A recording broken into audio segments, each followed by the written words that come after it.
if Jesus was born, he began to exist, he needs God to make him exist too. He's not God. He can't be God.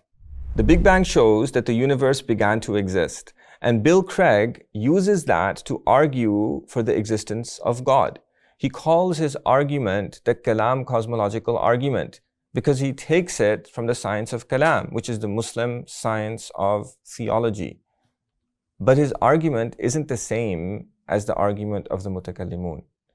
It can't be, because he uses it to argue for the existence of a God who exists in space-time. He's a Christian, and he believes that Jesus is God, and Jesus existed in space-time. For the Muslim scholars of Kalam, that's impossible. Their argument actually proves that Jesus can't be God.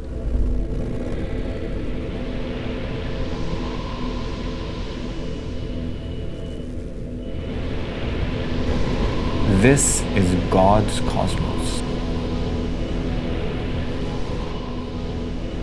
So Bill's belief in the Trinity is incompatible with the original Kalam argument.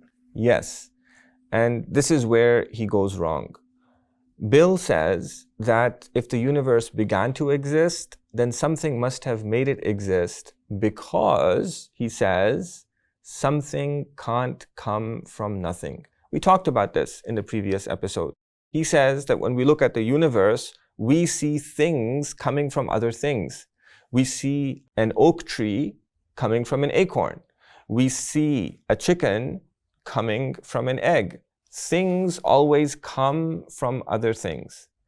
Now, Muhammad, I want you to put on your Muslim shoes. Let's forget about philosophy. Let's forget about atheism.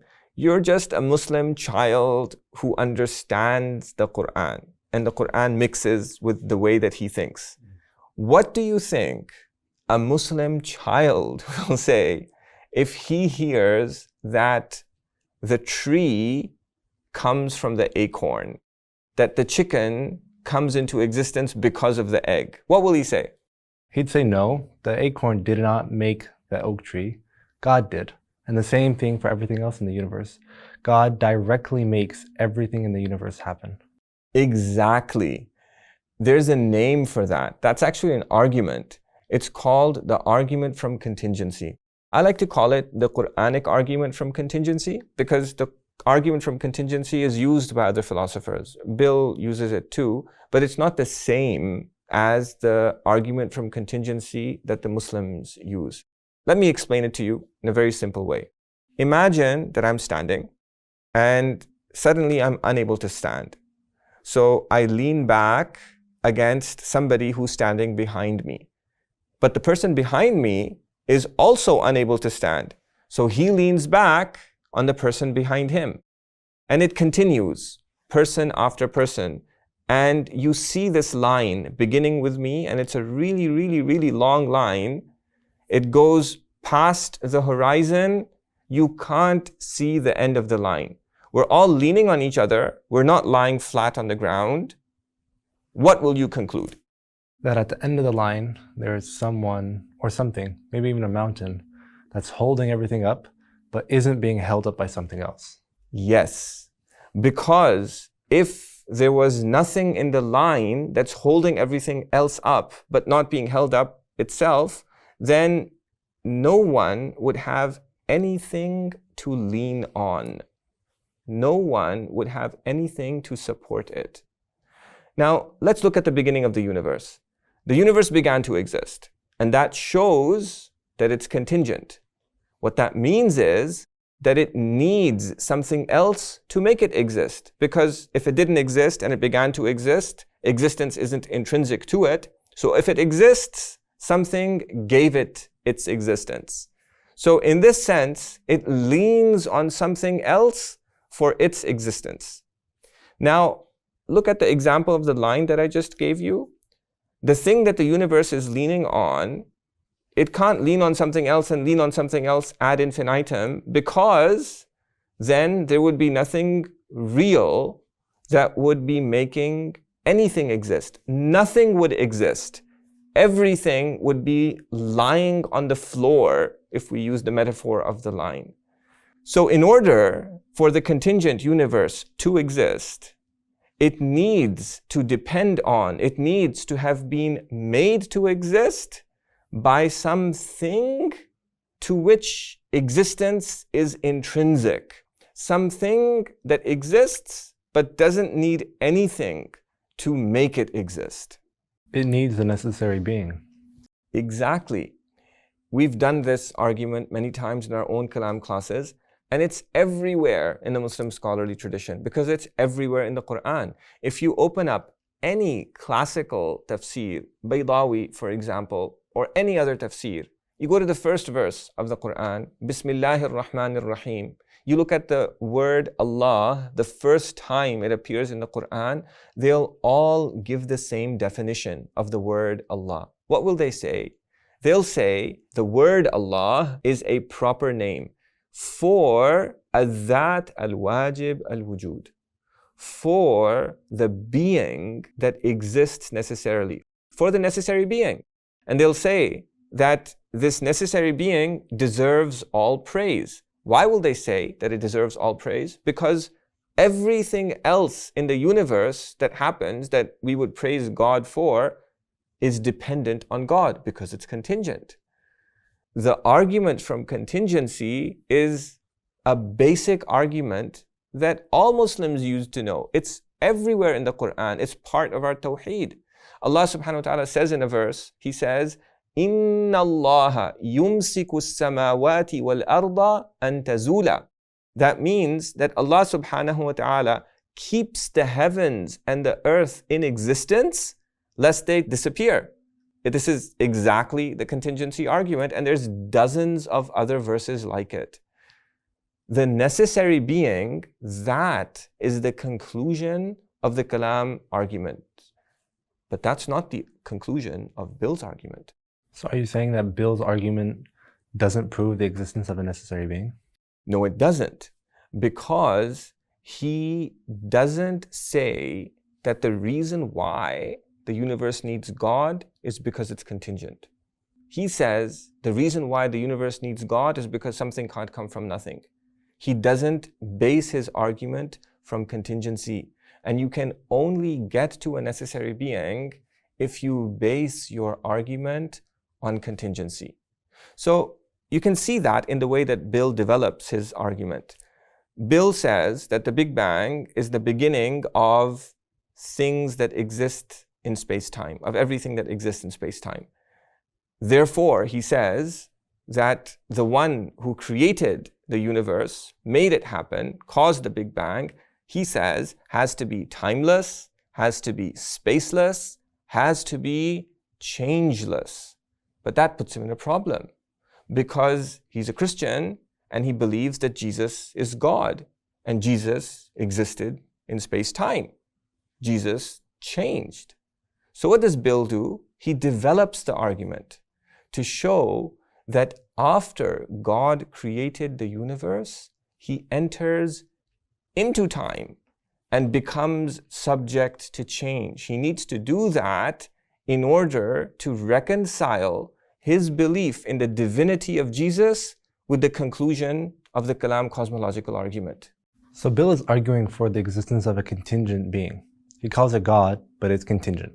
Yes, because whenever something can have an attribute and not have that attribute, it means that attribute isn't intrinsic to it, and that means it needs something else to give it that attribute. That's what we did with the Big Bang. We saw that the Big Bang shows that the universe can have the attribute of existence, and it cannot have the attribute of existence. That means its existence is not intrinsic to it, it's contingent, and that means that its existence was given to it by something else because it needs something else to make it exist. So if Bill says that God has a quality, an attribute of being timeless or in time, and that he can possess this attribute and not possess this attribute, it means that he needs someone to give him that attribute, and that means he's contingent. And if he's contingent, he needs a necessary being to make him exist. He can't be God. I'm not making this up. This is exactly what the Quran says. The Quran speaks to the Christians of its time who believed in the divinity of Jesus and also the divinity of his mother Mary. And Allah subhanahu wa ta'ala says to them, Mal Masihu ibn Maryama illa Rasul. Jesus, the son of Mary, was nothing more than a messenger. That's the most he was. He wasn't God. The most he was a messenger. قَدْ خَلَتْ مِنْ قَبْلِهِ الرُّسُلِ. Many other human messengers died before him. وَأُمُّهُ صِدِّيقَةٌ. And his mother is a great saint. That's the most she was. She wasn't God either. Neither of them were God. Why? The Quran explains. It says, كَانَا يَأْكُلَانِ الطَّعَامِ. They used to eat food. If they eat food, that means they're dependent. They need something else. It means they're contingent. It means they can't be God. Jesus is contingent, so he can't be God. Yes. And Jesus also began to exist because he's the son of Mary. And so he can't be God. That's what the Kalam Cosmological Argument is saying. Yeah, the Kalam Cosmological Argument says that the universe began to exist, so it needs God to make it exist.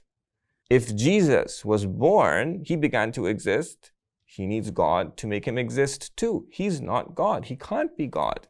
So the Kalam Cosmological Argument that Bill Craig is making applies to Jesus as well, just as it applies to the universe. This is why Bill is unable to effectively respond to the brute force objection that we saw in the previous episode. And this is also why he's unable to respond to another objection to the Kalam argument that comes from quantum physics. That seems like it needs another episode. Yes, it does. If you like this episode, then check out my Why Islam is True course, in which I teach you 4 rational arguments that the Prophet Muhammad sallallahu alaihi wasallam himself used to show that Islam is true. Learning on YouTube is great, but if you want to reach a learning goal, a learning destination, like how to make rational arguments, how to think critically as a Muslim, how to engage with modern science as a Muslim, then you need to follow a map that's been specifically designed to take you to your learning goal, step by step, through a series of carefully designed learning objectives and learning activities that take you to your final learning destination. That's how this course has been designed. This course shows you the what, the why, and the how. It shows you what we believe as Muslims.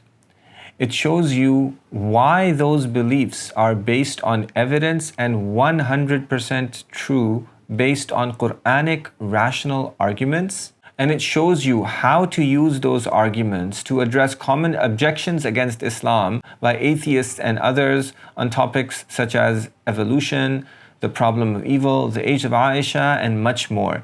It consists of 20 modules, and it includes bi-weekly live sessions with me, pre-recorded lessons with 81 bite-sized videos, 247 application activities and real-world scenarios, a 24/7 community where you can ask a question and get it answered within 24 hours, and there's an option to buy a course textbook as well. Find out more at www.whyislamis.true/course and learn why Islamic seminaries are adopting this course as part of their curriculum to train the next generations of scholars. This course is actually the first and prerequisite course in the Basira classical curriculum in modern context, a 4-year curriculum consisting of 31 courses that will teach you everything that a Muslim needs to know about their deen and be ready for modern society. This 4-year Basira seminary curriculum is based entirely on the Muslim scholarly tradition,